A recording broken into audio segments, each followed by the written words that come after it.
see a pink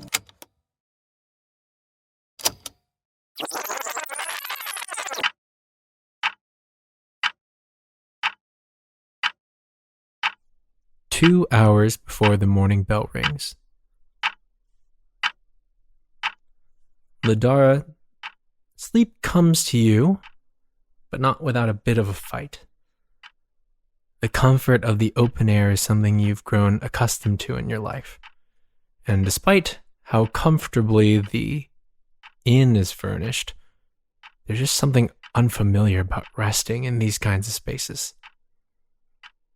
But when sleep does find you, the dreams come too. Astrid's words repeating ad nauseum. The story that the leader of these revolutionary forces spun for you, dissected and played out in front of you in animated bits and pieces. All of them unpleasant.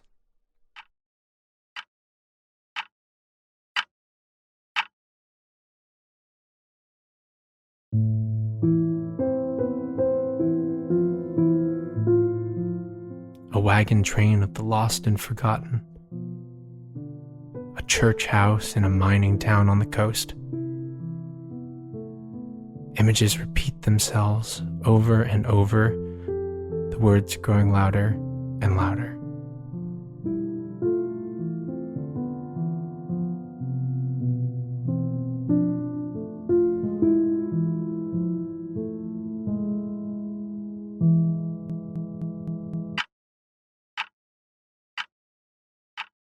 Before you're awake. How long you've slept, you're not quite sure. A gloomy twilight still hangs outside the window. You feel about as rested as you could hope for. Hopefully the others are awake at this point, but looking over you can see Vincent and Rayna both fast asleep. A well-deserved rest after the past weeks that they've had. What do you do?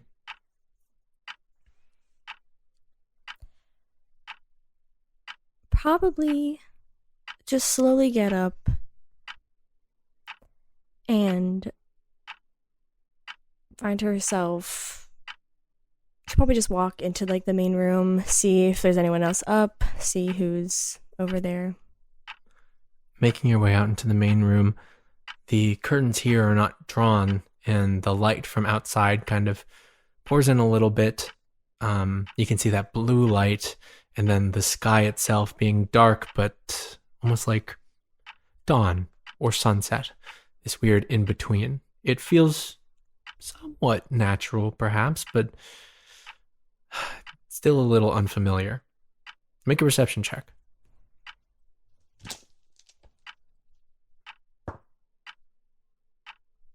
24. Looking around this shared common space, you see on the counter that there is a note left for you there. Or just left there in general. One that was not there before you went to sleep. I'll walk over and pick it up, be like, who's gone? On the note, in very bold and recognizable handwriting, you see a very concise message. Not kidnapped, just exploring. Keep this between us. XOXO. Azzy. Hi. Of course. Okay, well, I guess I don't have to deal with him today. Alright, is there anyone else here? Making your way over, you don't see anyone else in the common space. Would you like to go into where they were sleeping? I'll just take a peek. I don't want to, barge in on them when they're sleeping. Okay. You open the door to DeVille, Azram, and Eleanor's room. Deville is fast asleep, as well as Auna, who is also fairly asleep, though seems to be oversleeping at this point, since this is around the time you wanted to leave. Deville, it's a little, I guess, understandable. He came in, well, you didn't know he came in, but basically he had a pretty rough night from what you can tell from his demeanor walking away from Azram. So it's up to you on if you want to wake Auna.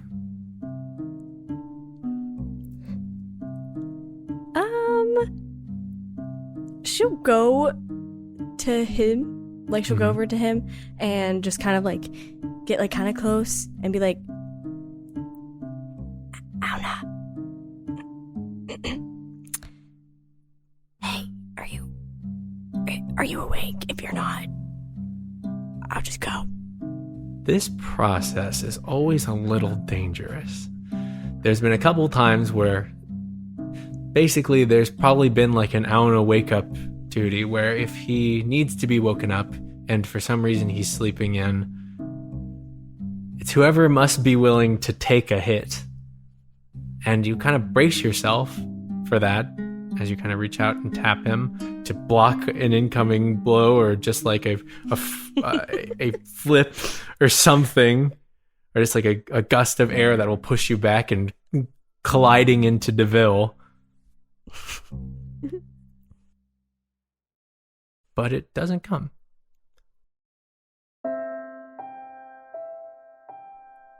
Instead, you see in this dark vision, through your dark vision, you just see the kind of peaceful face of Auna asleep. Kind of just shift, take a deep breath, and just blink awake. As he kind of looks up and his eyes meet yours, and he says,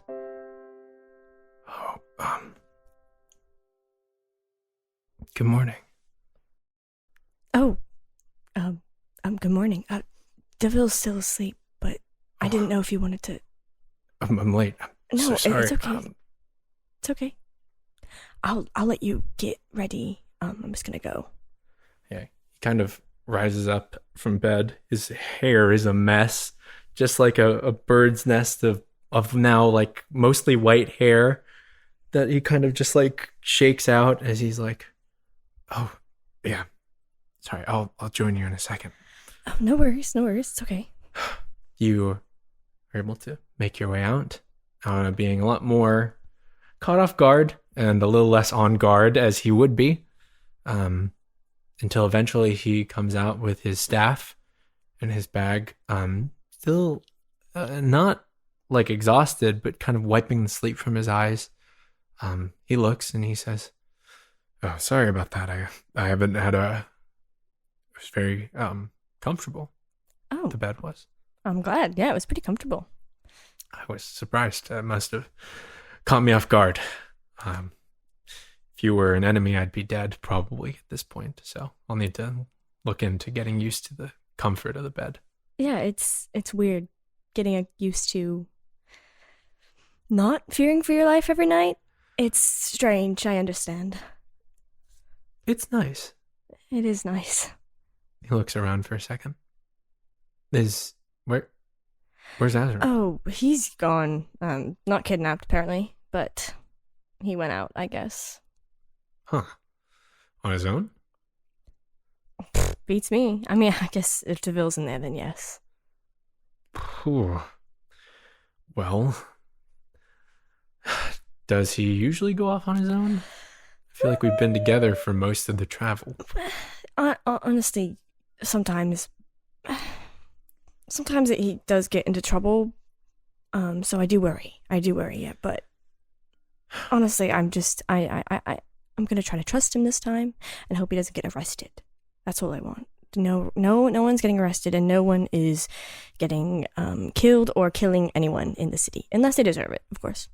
Huh. He kind of nods along with each of the things that you bring up, and he's like, well, I guess, I mean, if we have to kill, then we have to kill. Obviously, if we have to kill, if that's something you don't want, then I'll do my best to as avoid long it. as, we're not killing in the middle of the street, and I don't want, the city to, hate us, basically. Okay. Yeah, no, that's fair. Yeah, That's yeah, fair. yeah. You all seem to have a I'm really tired of it. I'm tired of the cities hating us. So yeah. The track record's not good. Okay, so shall we? I don't know where to go, so if you'd like to lead the way. sure, I will certainly try. I have the directions from Astrid, but I don't know exactly where it is. But I'm sure I can figure it out. Yep. I'd say you probably wrote them down in your notebook. If you want to check that. Notebook check. Notebook check. Yeah, make a notebook check. Okay. You will always have the directions. It'll just be how good Astrid wrote them down in your notebook. Let's say that. So I think Yikes. Yeah.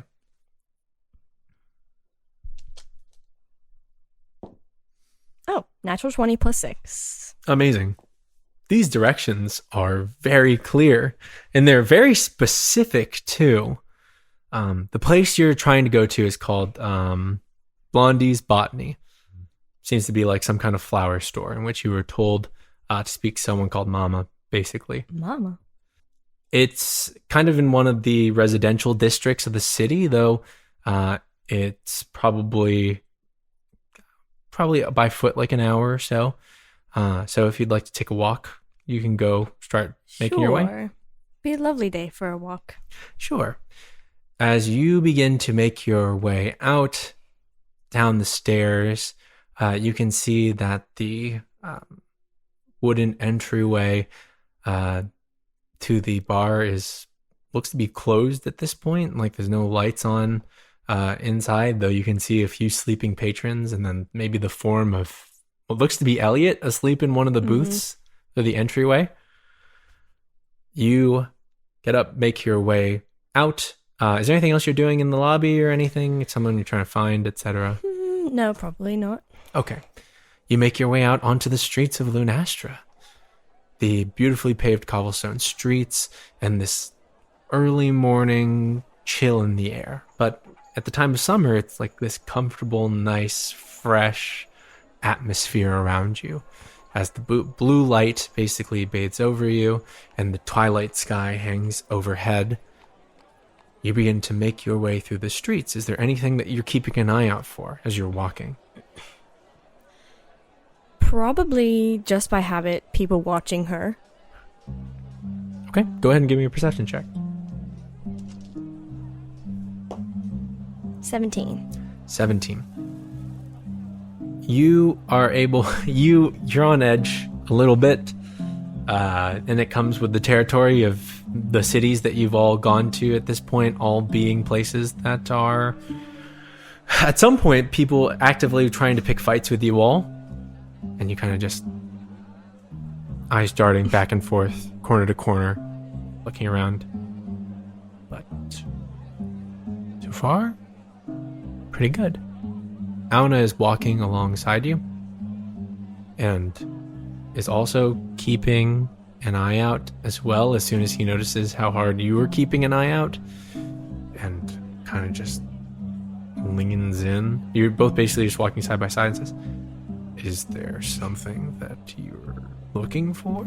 Oh, no, there isn't. I'm just trying to be cautious. But so far, so good. I just making sure no one's watching us or following us or anything like that, because then, of course, we have to deal with that situation and stuff like that.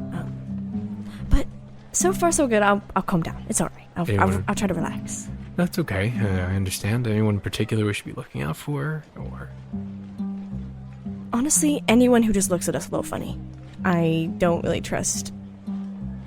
I have a bad habit of not trusting people, I guess. So, but don't take it the wrong way. Just relax. We'll be fine. He nods to you as he continues walking, and a little bit further down, there are like some kids that are running with little backpacks on, like in like a group on their way to school, and you see one of the kids kind of tap the other on the shoulder and then point towards Auda, who just looks at them, notices, and then just kind of like like mad dogs them. No. Like kind of lunges a little bit, and they go, oh my god. Oh god. Okay. Start running. They looked at us. No. Never mind. You don't need to scare the kids. Kids are fine, usually. Oh, okay. They're just annoying, but, like, they're not gonna kill us or anything. Are you sure? I mean, yeah. Have you seen murderous kids before? I was raised with murderous kids. Some would call me a murderous kid. Oh. Well, you know, that's Okay. well... We don't need to bring that up to any other people.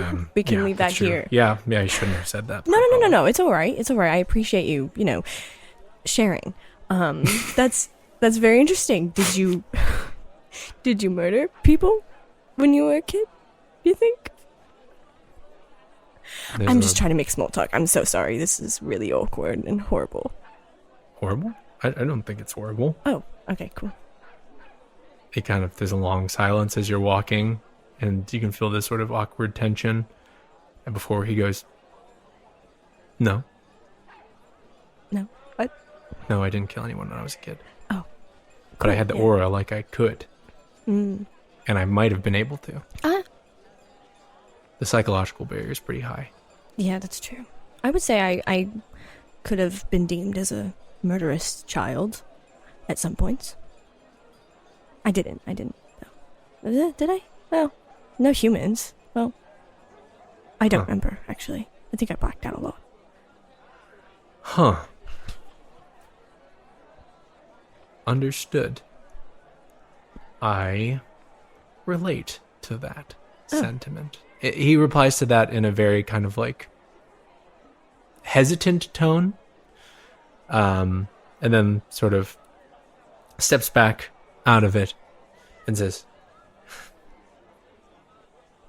what if have you tried maybe, I know that I'm usually the one that's about fighting and looking out for enemies and knocking people out and,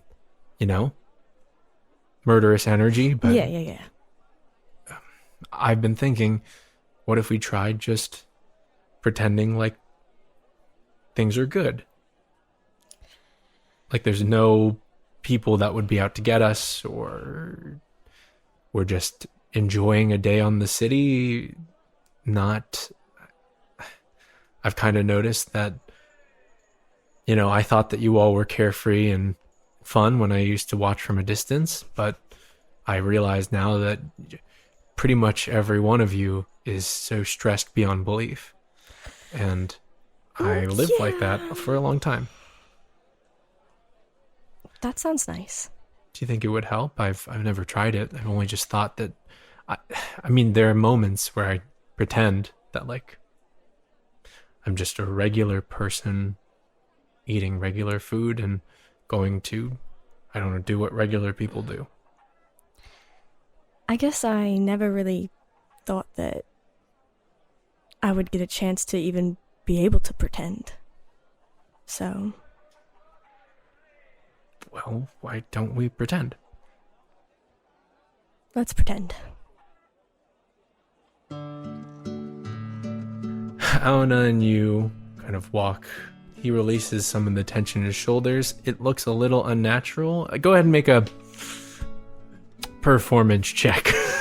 Let's say. Trying to look natural. Hold on for Auda as well. We're looking regular. We're regular today. To act as normal as you possibly can. Normal. Ooh. That's a 10 for performance. Okay. Auda got like a 11. So we're fine. You people are acting about what you think is normal. I mean, what does Ladara think normal looks like? Normal looks like... She probably thinks that normal looks like people smiling and people, like, looking around and, like, catching on small things in, like, the area, or, like, I don't know, just, like, laughing and talking with, like, the person she's with. Okay. Like, trying to, like, seem, like, just... Because every time she thinks of normal people, she thinks of people that don't have any worries and don't have to, like think of anything, She thinks of people that don't think they're gonna die every second, so people that are just genuinely happy. Yeah. It's pretty normal. And because every time she sees them, she's like, I don't know how you do it. So that's now what she's trying to do, I guess. So, I mean, it takes you a little bit, and with a 10, it's not perfect. It's your interpretation of everyone that you've seen walking around without the burden of your life on their shoulders. Walking and smiling and just chatting about nothing. There's a point where Auna kind of clears his throat and is like, lovely weather we're having. Yeah. It's very nice, honestly. Not too hot, not too cold. No. Yeah, not at all. Actually, how do you feel about the weather? Like, how do you feel about, like, the way the city looks? Because honestly, it's very beautiful, and I've never been anywhere like this before. It's pretty. I love how the clouds look against that kind of orange and purple sky. It's very pretty. And you can kind of see some of the stars up there too, which is nice. I really like the stars. Really? Yeah. I enjoy them, but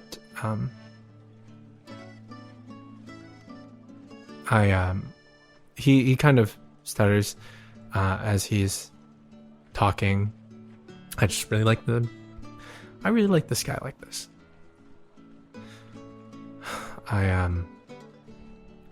It's nice to pretend to be normal. It is, yeah. And she'd probably like see a bakery or some stand or something like that and be like, oh, do you want to grab a snack? Something for breakfast? Yes, I would. Auna and you approach this bakery stand. It's this food stand that's opened up quite early, but the smell's already permeated the air. Caught your attention because this bread smells slightly like spiced almost. There's this almost tinge of savoriness in the air as you approach this stand where in a little glass display case you can see all these pieces of bread, and in the back you can see that there's like an oven, like a brick oven that is just heated up at this point.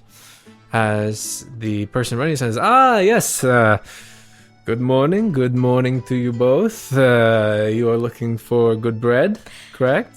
Yeah, just something small and light for breakfast. Yes, whatever a normal order would be. Okay, we would like.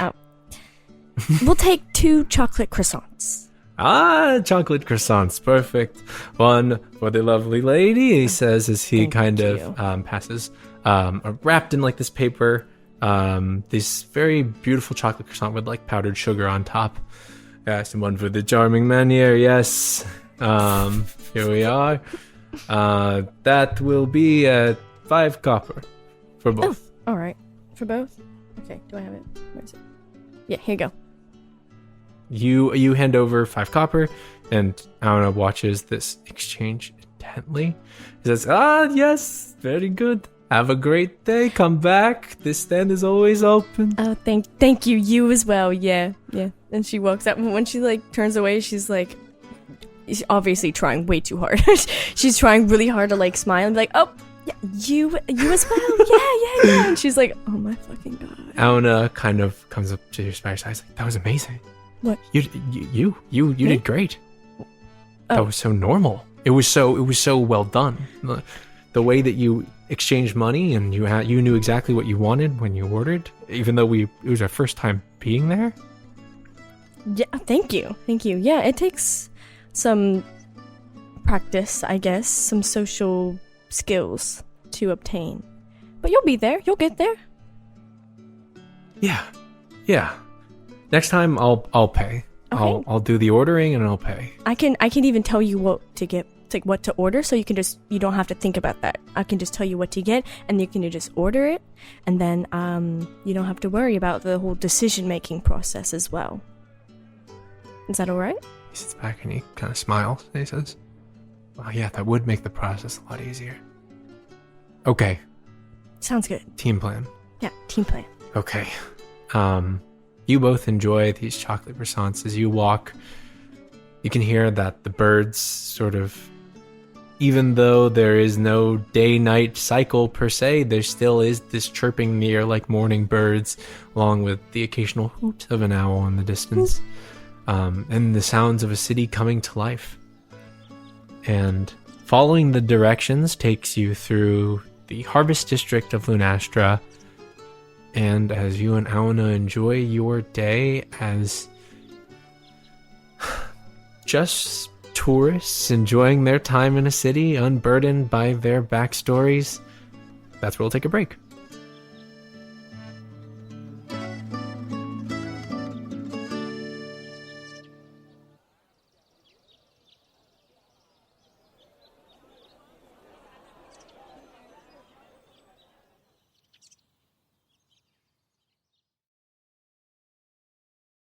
Hey, hello there. It is Christian with the break. Come in, please. Take a seat. Take a seat. We're just getting started. Thank you so much for listening to episode 36 of SoftPod. I really hope you're enjoying it so far. Just a little behind the scenes moment. I add this break in right after I'm done editing all the music into the episode, and I'm not using the same mics as we use for when we record. And because of that, I don't have a pop filter. So anytime I say the letter P, there's like a 50% chance it's going to sound like I'm exploding or something along those lines. It's going to pop. So, sorry in advance. First things first, our giveaway of our Moonlighters Jumbo D20 given to us by Dungeon Depths. You can go check out the winner right now on our social media. Go see who won. If you don't already know, Dungeon Depths is your source for amazing quality gaming supplies with character. Get it? It's like a character sheet, and also like you have characters in a D&D game. It's awesome, it's clever, and they are an amazing sponsor. They are such an amazing sponsor that I am happy to share that for the holidays this year, that there will be a restock every Saturday for the month of November. We announced the first one in the softcore, but that means there's another one tomorrow. For those of you that are in the future and listening to this previously, then this past Saturday is already passed, unless it is Saturday, in which you can go check it out right now at shopdungeondepths.com. That's right, they are doing an amazing restock and dice drop on Saturday at 6 p.m. EST, November 13th. I had to start a new take because I didn't know what day Saturday would be. You really got to check out the dice that Olivia makes. They are all amazing and beautiful. They are such a skilled creator, and we could not be happier that they sponsor the show. So thank you so much, Dungeon Depths. If you go shopping on the site, you can use the code SOFTPOD, SOFPOD, at checkout to get 10% off your order. So go check out those dice, go check out that apparel, go check out those stickers and some SoftPod merch, because they're all amazing, and they're all provided to us by our sponsor, Dungeon Depths. Thank you so much, Dungeon Depths. Hey, this show is also sponsored by Roll20. That's right, Roll20 is a virtual tabletop. A virtual tabletop is a tabletop that's virtual, meaning that you can connect with all your friends from across the world or right down the street without having to all gather in one place. You can host your battle maps, you can play music and sound effects. It's really cool. Go check it out at roll20.net. Thanks so much, Roll20. I'd like to take a moment now to say thank you to our wonderful patrons on Patreon at the $10 honorary bard tier. Thank you to Crayfish, Artemis, Bella, Allie, Eli, Annie, Patty, Rayna, Monique, and Carrie. Thank you so much for sponsoring us on Patreon. It means the world to us. If you don't already know, we have a community Discord server. That's right, we have the Softcord where we all gather and hang out and play Animal Crossing together sometimes, and Michaela gives out bells to people who listen to our show. In all seriousness, it's just super fun. Everyone is really nice in the Softcord. It's a place where everyone just talks about their hyperfixations and talks about D&D, and it's very, very just pleasant to be there. We have some cool stuff upcoming that we have kind of in the works behind the scenes at the Softcord, but I just want to do a quick shout out and a thank you. Hi Softcord, hello. If you're watching live and you're in the show spoilers chat, go ahead and just say hi back. How you doing? Doing good? Everything all right? And of course, I cannot mention the softboard without mentioning the mods behind the softboard, the people that keep the softboard up and running and everything nice and cool. It is really awesome that we have such a great modding team. So thanks so much, mods. All right, so I hope you're enjoying this episode. I hope you're liking the solo sessions. You can see that I'm doing my best to connect everything. I've got a weird table here that has all the times and places where everyone is, and I'm going to figure it out. But wait! Azram was supposed to go shopping with Ladara. Where the heck is he? Well, I guess we'll have to find out together. All right, everyone. Enjoy the episode. Bye-bye.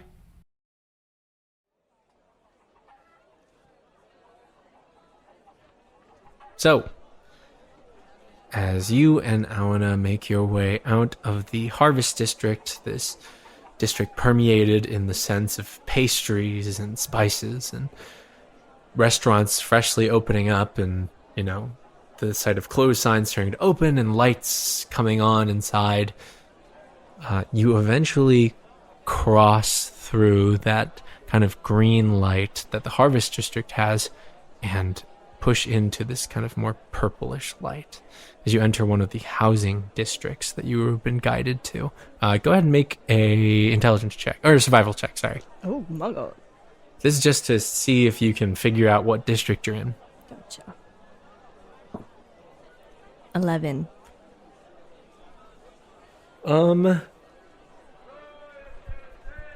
Here's the thing. The housing districts are a lot less traveled by tourists, and because of that, directions around here get a little bit more sparse. The streets become a lot narrower, and things become a little more difficult to navigate. But with that natural 20 that you rolled earlier for how Astrid put the directions in, it's still not a huge problem for you to make your way through this district until you find yourself reaching what seems to be your destination. All the while, no guards, no assassins, no angry thugs or mages that are coming out of nowhere to shake you down. No Billy Ironsides coming out from behind an alleyway to try and do a stick up or something along those lines. It's just... I would say for a moment, as they're walking through the streets, Ladar almost fully forgets for a moment. She talking with Auda, like just sharing dumb things, like random things about each other they don't know, or like walking, she just kind of like starts to slowly kind of forget about what she's actually doing. The life she actually lives. It's kind of nice. It is nice. You get to talk about the little things, the stuff that isn't a story that ends in, yeah, and I barely made it out alive. And that's something Auda talks about, his times in cities where he's kind of thought about doing something like this, where, he'd see a nice place and want to just walk in and exist outside of what his goal had been for so long. And for a moment, make an insight check. Oh my god. 20. 20. Auda, for a moment, seems like he forgets too, and is just enjoying the atmosphere, taking a look and talking about the fashion of the people around you, this light and loose flowing garbs and soft pastels and neutrals and layers of these interesting combinations of clothes, and kind of just staring at them and looking, and he stops and he says, looks down at his own clothes and says, you wanted to go and you said you were talking about buying new equipment, attire, right? Clothes, yeah. Clothes. Yeah, in order to continue the normalcy of this all, I'd love to accompany you and see how that process works. You would like... Yeah. Oh, okay, yeah, sure. Yeah, we can totally do that. I can help you find some new outfits if you'd like. He thinks for a moment. I would like that. Your sense of style is much better than mine. Well, no, it's true. I think it's very... It draws the line... There's a line between, like, functional for... Oh, we're not talking about killing. Functional for our... traveling. For traveling, yes. And I think it's cool. I think it's very cool. I'd appreciate that. Of course. And it's a nice moment to walk and talk. And the district that you're in now is very sweet and airy. There's music in the air from buskers that have started up early, just different amalgamations of music that somehow seem to all come together, even though they're all playing different things. And eventually, you come upon what looks to be a small corner store. Quite old, but carrying this almost universally nostalgic feeling just looking at it. Just a building that has been here for a while. Even the streets are old, but this building seems somewhat older. There's an overhang that shows displays of beautiful pastel flowers that glitter in this kind of purplish light here. One of the first shops you've seen outside of the Blue District. And at the top you see the sign. Blondie's Botany. As you are approaching, what is Ladara feeling as, well, the mission is back in sight? As she notices that it's the shop that she's looking for, she probably she pauses, takes a deep breath, but then she kind of like shakes it off and she's like, I'm very excited for this.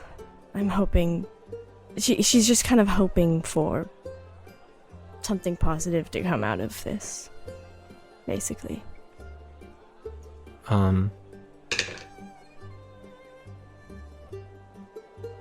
Aona kind of notices this as you kind of settle back into reality a bit.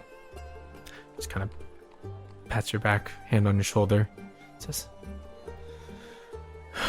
shall we? We shall.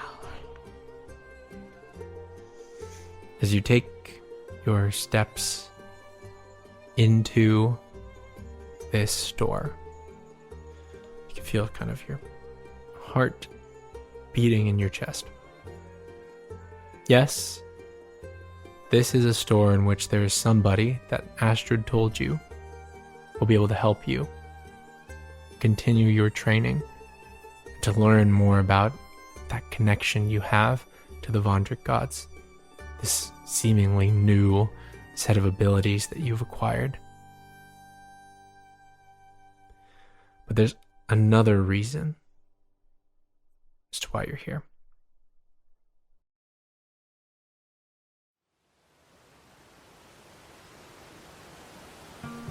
We flash back to the sounds of rushing water echoing off of cave walls.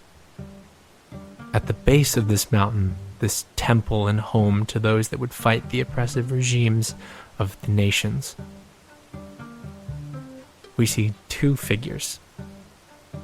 One figure, a water genasi with thick curls tied back, wearing a tank top and adventurous pants, sitting atop a rock along the shoreline, sipping on a sweet drink quite restfully, looking on at the other figure, who feels the crushing weight of cold water on her back as she stands directly under a waterfall's flow.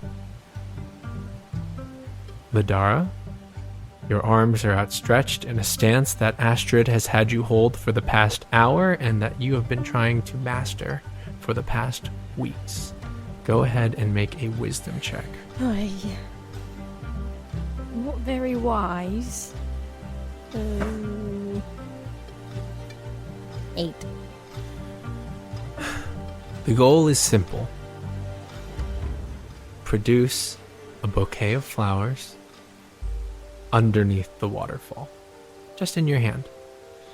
But the constant thud of heavy water, this intense pressure that is both painful and cold and heavy on you, is not great. And as soon as the thorns and the stems start forming, they dissipate as you're trying to hold on to this. How do you feel? Very angry. What do you do? She probably is so frustrated.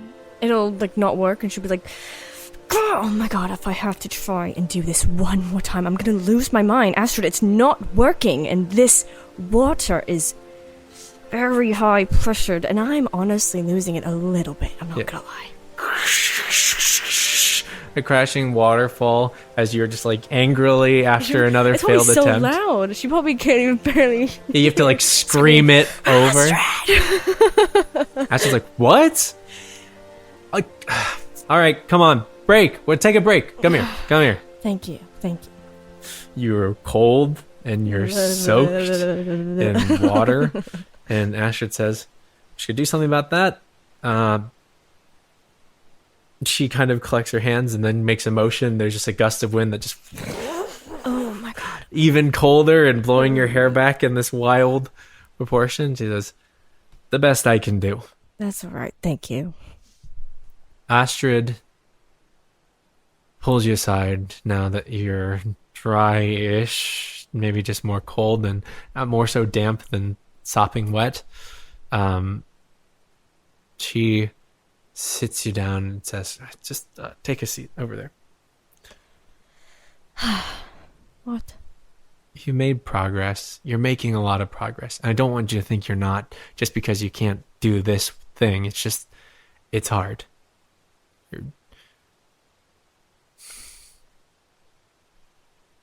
And I know that you're all leaving soon.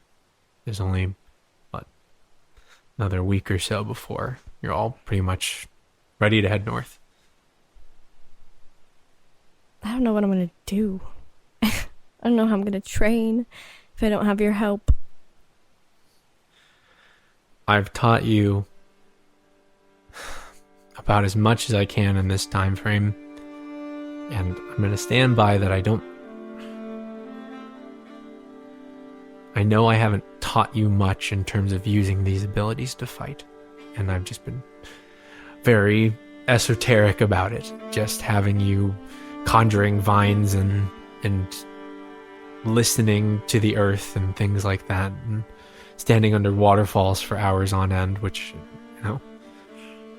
I did, but it sucks. Yeah, it does.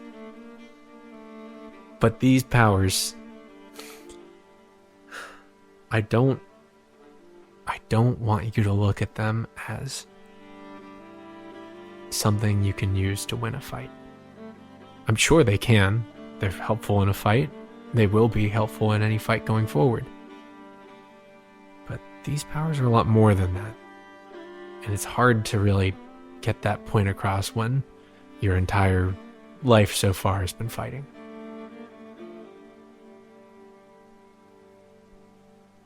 I kind of see it as magic that helps grow. It seems like it brings life rather than takes it away, which is something that I'll have to get used to. But yeah, it's good different. It's just hard. You're on the right track. The fact that you're even thinking about it is enough for me at this point. Listen, I know you all are heading to Lunastra next. If you want to continue training, you can train with the person that trained me. Okay. I'll give you the directions. Once you're in the city here, just follow what I write down. You'll find her. Everyone just calls her Mama, so don't freak out if she has you call her Mama as well. I mean, you're welcome not to if it makes you uncomfortable, but that's just her nickname. Mama. Okay, sure.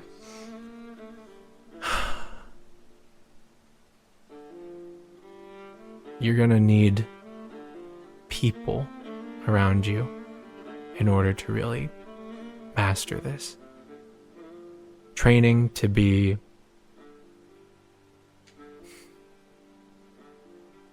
someone who takes life. It's a very lonely process. This is different. The more people you know, the stronger you're gonna get. The more people you allow yourself to take care of you and to care for,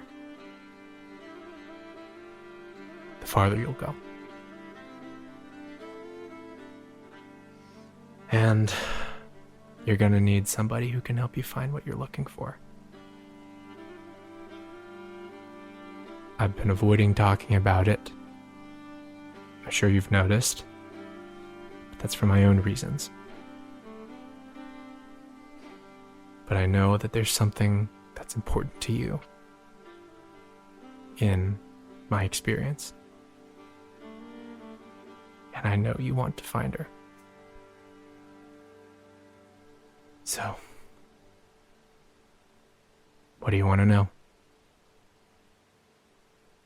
And that's where we'll end. Fuck you. I know.